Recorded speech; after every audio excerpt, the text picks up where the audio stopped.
China's growing influence and international policies presents challenges to alliance security. NATO leaders declare China a global security challenge. We'll take a look at why. Hello, I'm Anton, and this is The Heat.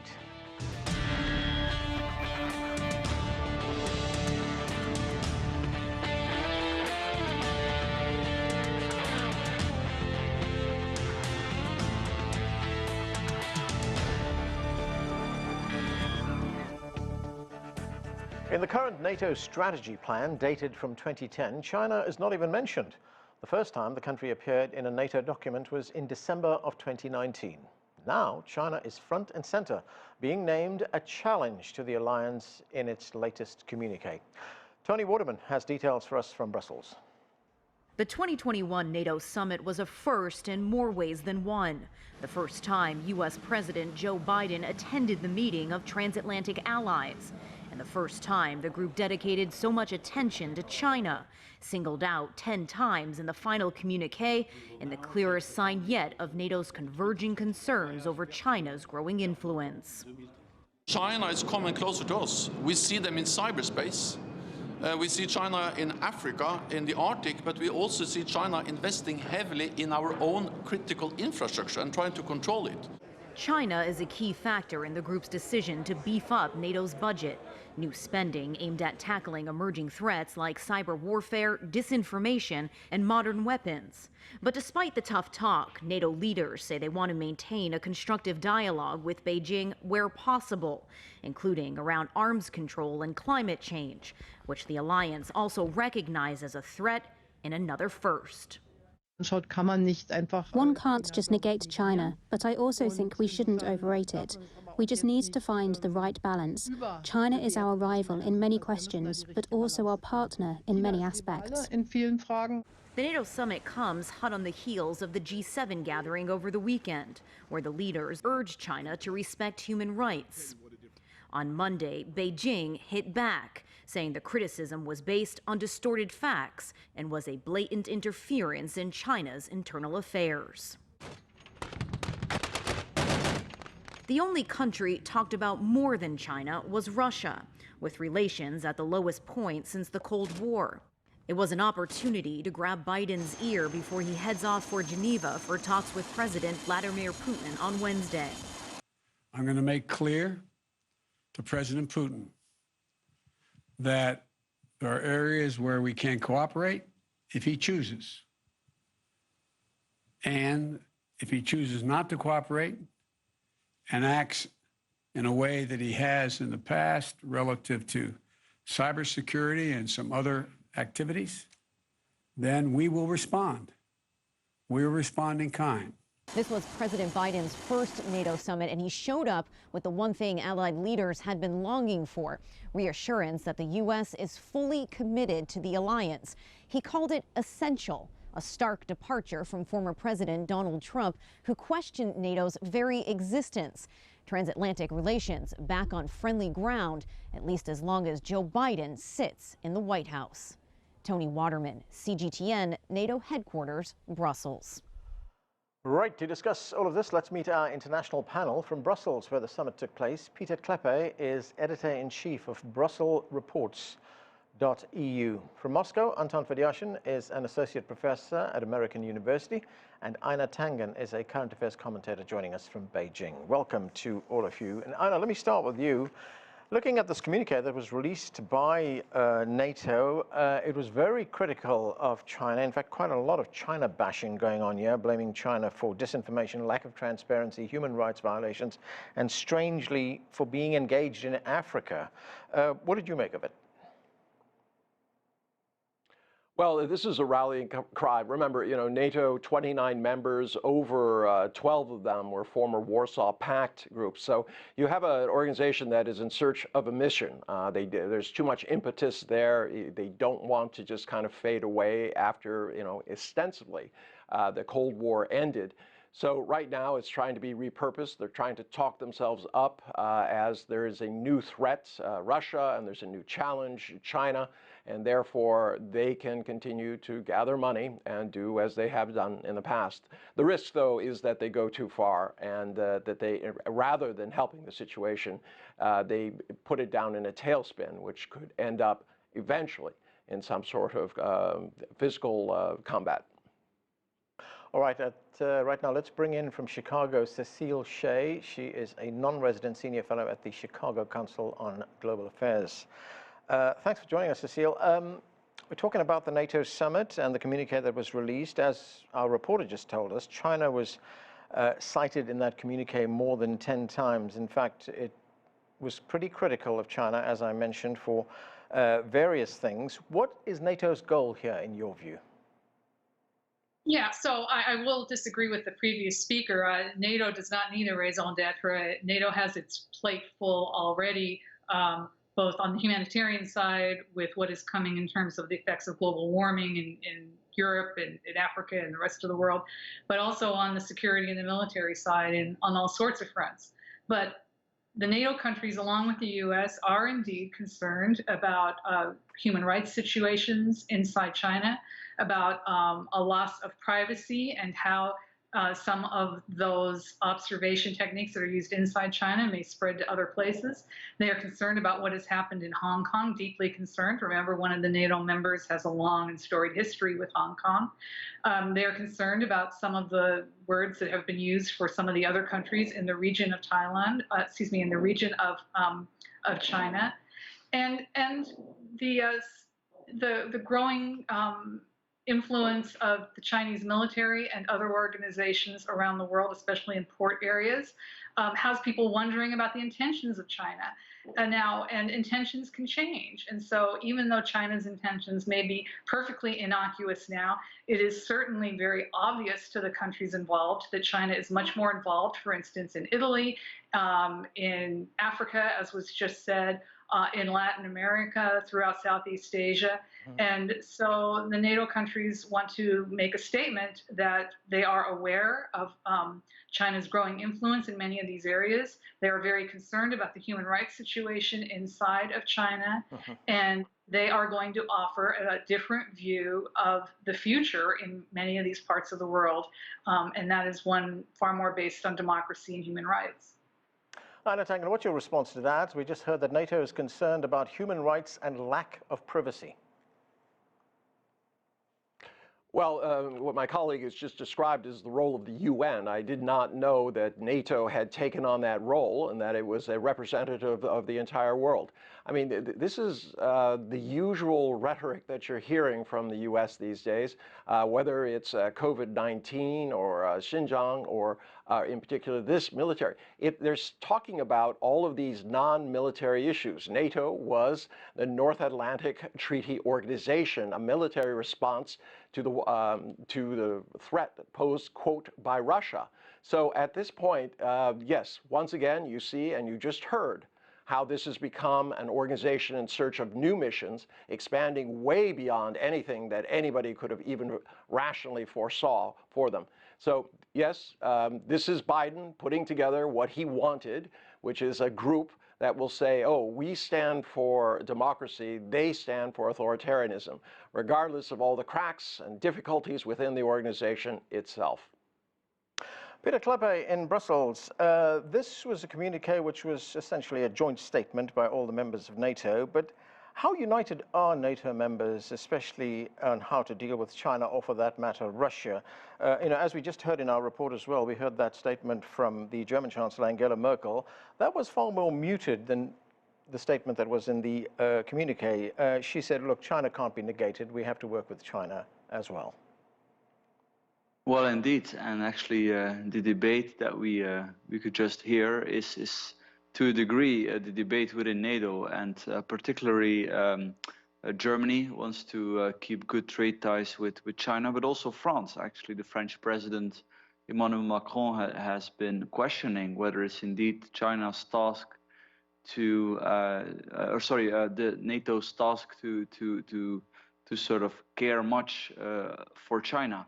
Now, I think that listening to what Secretary General Stoltenberg has said, it does make sense. I mean, fair enough, maybe Xinjiang is more an issue that, for example, relates to the European Union's trade deal with China, but certain policies and actions by the Chinese government do carry security implications for Europe and for the West and for NATO member states. And he listed the Arctic, he listed China's involvement in Africa, and of course the investment in infrastructure by China in countries like Montenegro, which is a NATO member, Montenegro, and which borrowed a lot of money from China in order to build a very big bridge,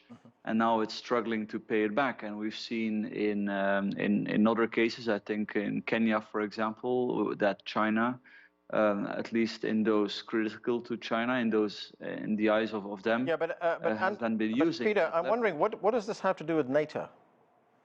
Well, if you have a member state that's deeply indebted to China, and if, at least according to many people, China has on occasion been using that financial leverage for geostrategical gain, you may fairly say that we are in the defense realm. And I do agree that it's very important for NATO or for any organization to focus on its core mission, and in the case of NATO, that's defense and geostrategics. But I think you can make a case. All right.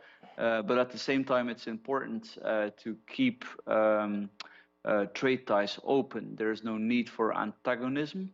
But there's nothing wrong with pursuing legitimate geostrategic interests. All right, Anton Fedyashin, thanks for being with us, Anton.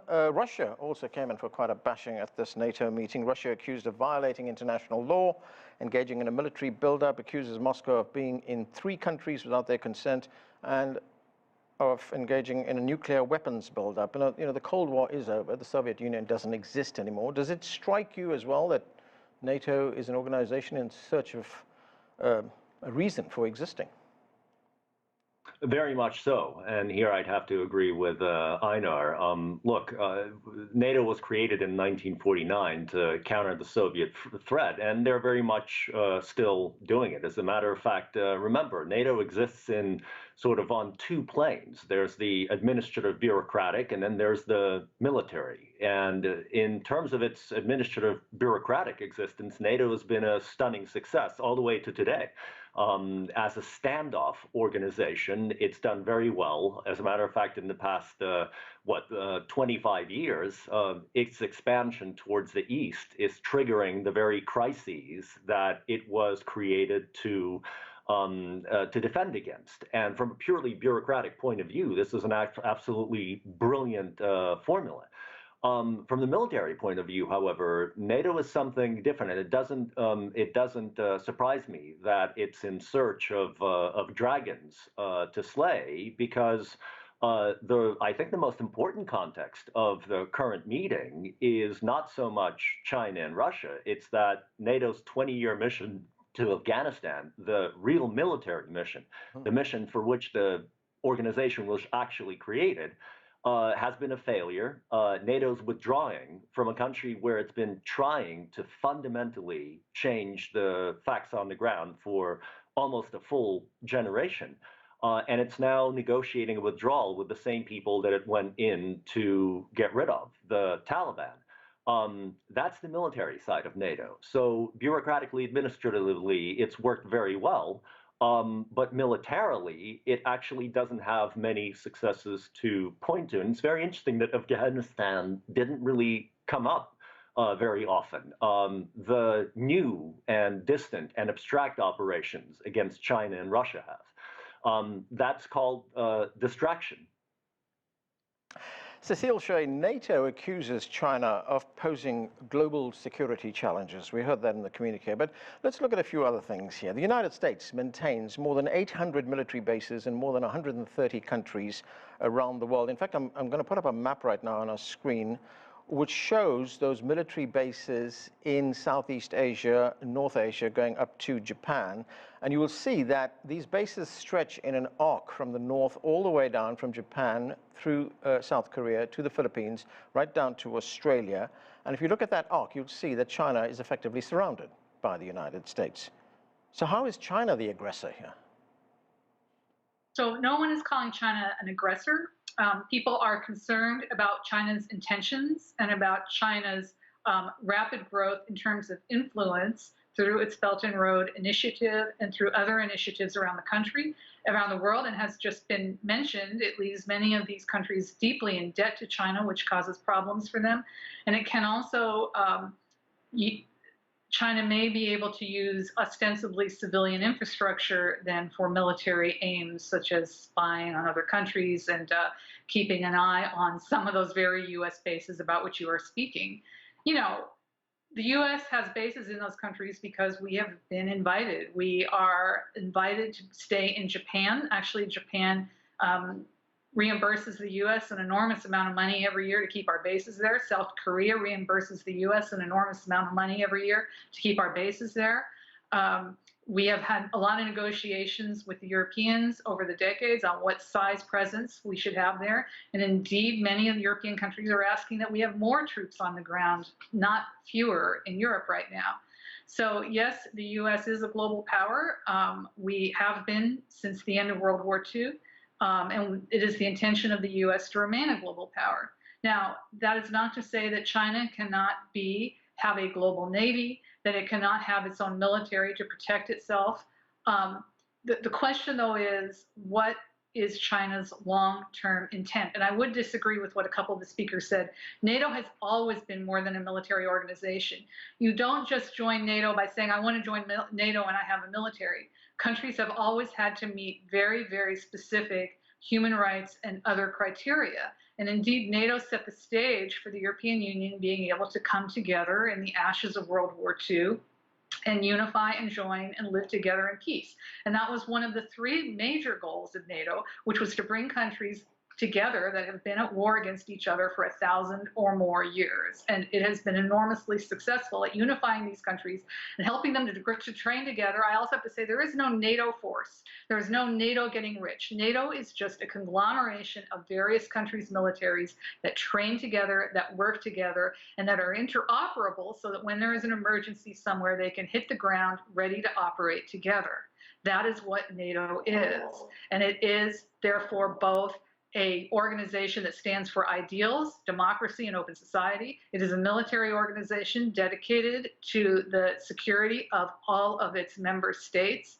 And it is an organization that attempts to represent certain ideals around the world by offering help to countries when they need it. Okay, Anton, what do you make of that? That NATO is not purely a military organization. It's also involved in ideology and making sure that the world follows democratic models.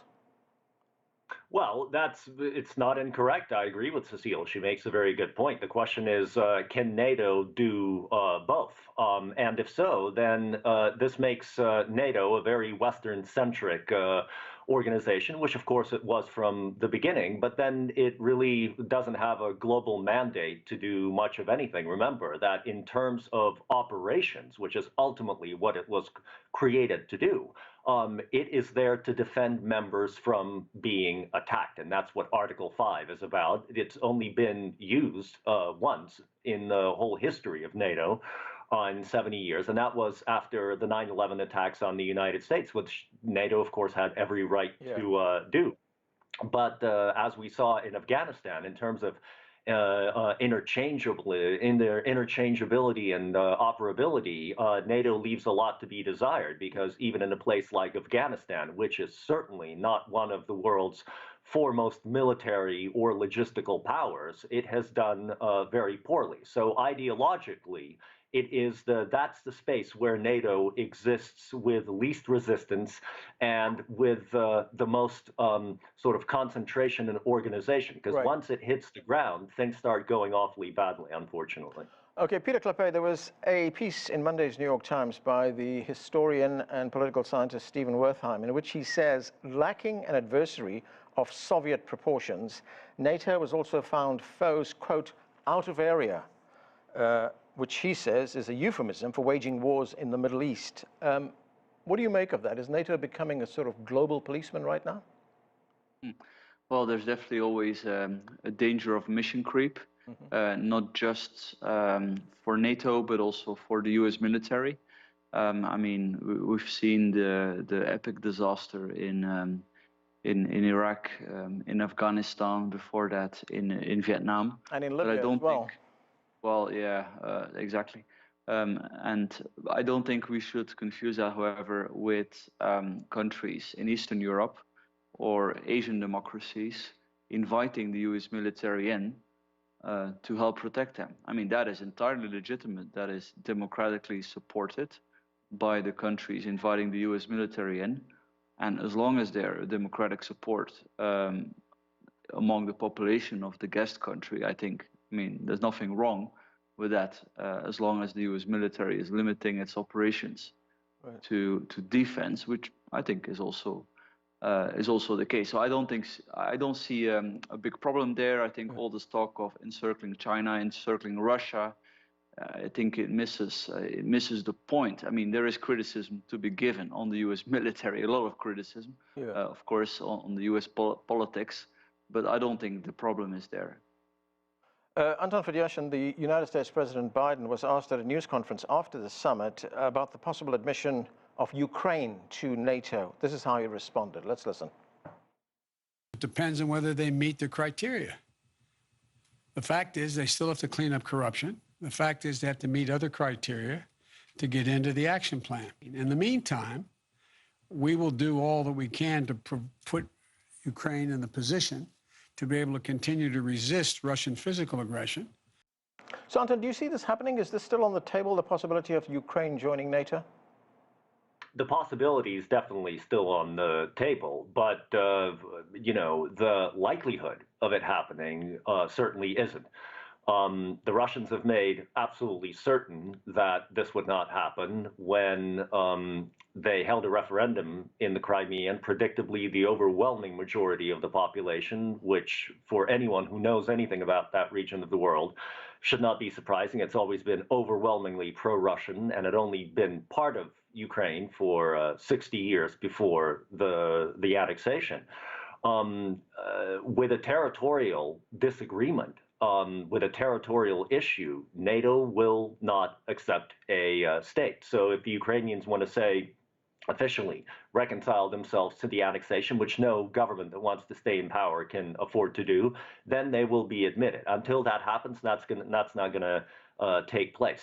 So I think Joe Biden's words are well-meaning. The American administrations have been trying to appease the Ukrainians and sort of do their best to work with the governments in Kiev, but I think it's a highly unrealistic goal, not only because Ukraine doesn't meet many criteria, but because there is an agreement within NATO itself about the value of bringing Ukraine in.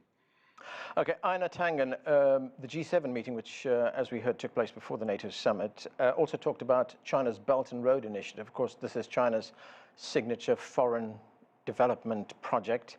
It's involved with many countries around the world, developing countries. Europe and the United States now says that it would like to implement its own Belt and Road Initiative, and that prompted a response from the British-Chinese scholar Martin Jacques. He says this is a fantasy. He says the West is mired in debt, has no expertise of this kind, and doesn't believe in this kind of help. What do you make of that? Well, I find it interesting. I mean, on one hand, Cecilia has been talking about debt diplomacy. I think the U.S. is in a good position to do that. We did that quite a bit during the 70s and 80s. In terms of this things, I would agree with his assessment. There's really no money out there. There's no political will. There's no plan. There is an acknowledgement that there's a $40 trillion hole in the infrastructure in the world, and that it needs to be addressed. But once again, we live in a post-hypocritical world. If China does something about this gap in infrastructure, it's bad. If the U.S. proposes something that won't work, that's good. Yeah. Cecile Shea, there was a book written by a Harvard scholar, a Harvard teacher, Graham Allison, some time ago, called The Thucydides Trap, where tensions between an existing power, in this case the United States, and a rising one, in that case China, would inevitably lead to war. Is that a risk? You know, I mean, there's always a risk of war, unfortunately, among human beings. I think that there is just too much at stake in the modern world. So I don't think we're going to see a hot war between the U.S. and China. I certainly hope not. I certainly hope that the situation in China at some point does not deteriorate suddenly to the point where the government feels that it needs to somehow provide an excuse for the Chinese people to rally around the flag. That's always the biggest worry, but I think that China's leaders are too sophisticated to let that happen because they realize what an economic disaster it would be. Then they also realize that two nuclear-armed parties cannot go to war against each other. Now, are we going to see increasing tensions? Unfortunately, I think that these current tensions are not going to go away in the short term. I would certainly like them to. I would certainly like to see us move back to a time when we were working together more closely. And let me just say this, I am in no way opposed to, and I don't think the US government is opposed to China working on infrastructure projects in parts of the world that desperately need them. I think the problem is you always have to ask what strings are attached, and is this something that the folks in that country really want done the way that it is being done? And so I think that if the U.S., for instance, if the U.S. and China could cooperate together on some of these green projects in particular, that would be a win for all of us because we need to cooperate in fighting climate change. Einar Tangen, there has been a response to that Brussels communique. The Chinese embassy spokesman in the United Kingdom said the communique had distorted facts, was a wanton smearing of China and interference in its internal affairs. Beyond that, very quickly, if you could tell us, how do you think China will respond?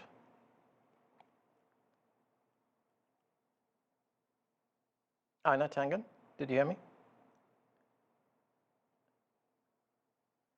I think we have lost Einar there. Let me go quickly to Anton Fedyashin. Anton, of course, the United States President Biden will be meeting with Russian President Vladimir Putin on Wednesday in Geneva. What do you expect to come out of that? Well, the expectations across the board in Russia and in the U.S. are being kept very low, given the previous experience, the Putin-Trump meeting in Helsinki.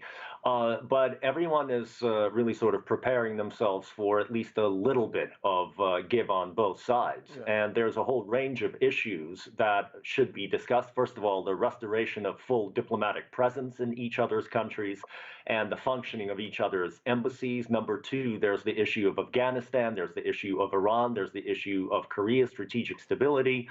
And one of the most important issues is, of course, cybersecurity. And if the United States approaches the Russians officially, like adults do, not working through the U.S. media, but requests, for example, cooperation in tracking down and punishing the people who are allegedly behind the latest cyber attacks against the, JPS and then the Colonial Pipeline. I think the Russians are willing to work. But if Biden comes to Geneva, speaking down and ordering Putin around and showing how tough he is, I don't think that we're going to see much of a result, unfortunately. We are going to have to leave it there. Time has caught up with us. Thanks to all of you for being with us. That is it for this edition of The Heat. I'm Anton in Washington, D.C. Thanks for being with us.